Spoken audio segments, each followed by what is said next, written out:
गणेश पूजानो कितिगै तांगसालो थैयाफरमा पान्दा संतजाखा Jackson gate थैयाफरमा पान्दा चेंगै रुफाइनायंगै फाइमाजाका हास्ट्री मंत्री अक्रा डॉक्टर मानिक साहा ते आगरतला म्युनिसिपल कॉर्पोरेशन नि मेयर दीपक मजुमदार नखबै कॉर्पोरेटर रत्न दत्त ते जुदा जुदा आदंग्रक हास्तेव ताबक थैनि बियाल अंगै तंगमानि चराबो थैनि बियाल नो इंग्यातै याकागना बागै ताबक हास्तेनि करंग करंग जागावनो थैयाफरमा पान्दा साइ सेबा सामंग बुताग्रक खलाइजागै तंगो अमा हाइकेनो जेक्सन गेट थैयाफरमा पान्दा संतजाखा गणेश पूजानो সেটা আমি বারবার ধন্যবাদ দিলেও কম হবে। শুধু সময় উনি 40 করোড় অ্যাডভান্স আরডি যে আমাদের এনডিআরএফ এর এবং এই সংস্থা থেকে যেভাবে উনি আমাদের সাহায্য করেছেন, সত্যি ওনাকে আমি ধন্যবাদ দিতে চাই বারবার। পরবর্তী সময়ে ওনার সাথে আমার কথা হয়েছে এবং বলছে যে আমাদের ইতিমধ্যেই আমাদের সেন্ট্রাল টিম এখানে আসবে এবং তিনি সেটা পাঠিয়েছেন। গতকাল সেন্ট্রাল টিম এখান থেকে চলে গেছেন, ওনাদের সাথে আমার বিস্তারিত আলোচনা হয়েছে। আমাদের এসডিআরএফ টিম থেকে আরম্ভ করে এখানে ভলেন্টিয়ার্স এবং আপদা মিত্র সবাই মিলে কিন্তু আমরা কাজ করেছি। আমার সবচেয়ে খুশি এই কারণে, যেভাবে সাধারণ মানুষ, সমস্ত মানুষ, সব সম্প্রদায়ের মানুষ যেভাবে এগিয়ে এসছে, এরকম একটা দুর্যোগ থেকে কিভাবে আমরা বেরিয়ে আসি, সত্যি সেটা আমরা আগে কোনোদিন দেখিনি। যেখানে যায় মানুষ সাহায্যের হাত বাড়িয়ে দিচ্ছে। মুখ্যমন্ত্রীর ত্রাণ তহবিলে ওনারা যার যার ক্ষমতা অনুসারে ত্রাণ দেওয়ার ব্যবস্থা করছেন। বিভিন্ন সামাজিক সংগঠন বিভিন্ন জায়গায় যাচ্ছেন, ফুড থেকে আরম্ভ করে বিভিন্নভাবে ওরা সাহায্য করছে। সেটা এতে প্রমাণ করে যে যখনই কোনো সমস্যা আসে সবাই একসাথে মিলে তার মোকাবেলা করার ত্রিপুরা কিন্তু সারা ভারতবর্ষের মধ্যে একটা উদাহরণ হিসাবে এখন সমস্ত ভারতবর্ষ মানুষ জানতে পেরেছে। আমি এখানে আজকের যে একদন্ত সামাজিক সংস্থা এখানে, ওনারাও এখানে পাশাপাশি আমরা যে সমস্যার থেকে আমরা বেরোবার চেষ্টা করছি, আবার অন্যদিকে রক্তদান শিবিরও ওনারা করছেন। ওনাদেরকে আমি সংস্থার সবাইকে আমি ধন্যবাদ দেব এবং আজকে এখানে যারা রক্ত দিতে এসছেন তাদেরকেও আমি ধন্যবাদ দেব।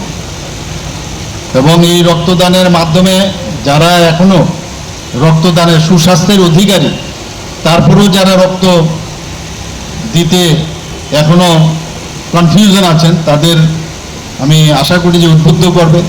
আমরা সবাই জানি যে 18 বছর থেকে 60 বছর এবং নিয়মিত যারা রক্তদান করেন, অর্থাৎ 65 বছর পর্যন্ত রক্তদান করতে পারেন।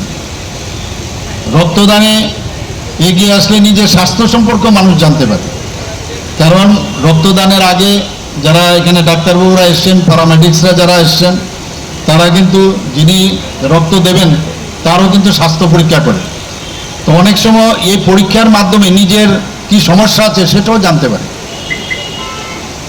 তো একদিক সেটা, আরেকটা হচ্ছে যাকে একজন ব্যক্তি রক্ত দিলে চারজন লোককে, মুমূর্ষু ব্যক্তিকে বাঁচাতে পারে।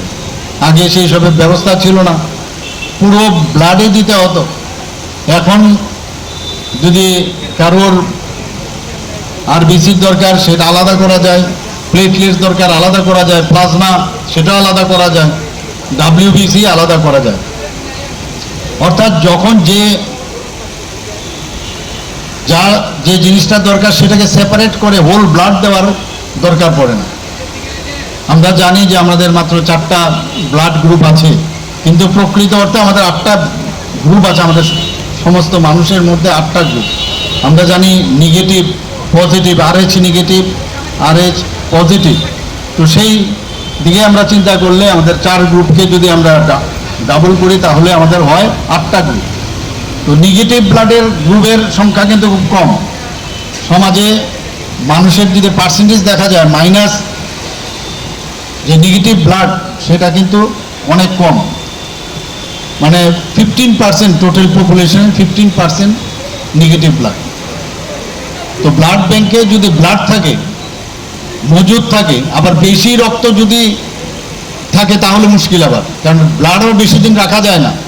এই যে সমতা রক্ষা করার জন্য আমাদের রক্ত সঞ্চালন কমিটি তারা মনিটর করে যে যাতে ইনপুট এবং আউটপুট দুটোর ব্যালেন্স থাকে, তো সেই দিকেও নজর আছে। আবার একটা মানুষের প্রতি কেজিতে মানে পুরুষদের বেলায় প্রায় উদ্বৃত্ত রক্ত হচ্ছে 26 ml, তো সেই জায়গায় এবং মহিলাদের বেলায় 15 ml। তো আমরা 300 থেকে 350 মিলিলিটার আমরা দিই, তাহলে উদ্বৃত্ত রক্তের একটা সামান্য অংশ মাত্র খালি আমরা দিই, এতে করে আমাদের শরীর কোনোদিন খারাপ হয় না। আমরা মনে করি রক্ত দিলে বুঝি খারাপ হয়, কিন্তু আসলে রক্ত দিলে আবার নতুনভাবে রক্ত তৈরি হয় শরীরের মধ্যে, আরও ভালো হয়।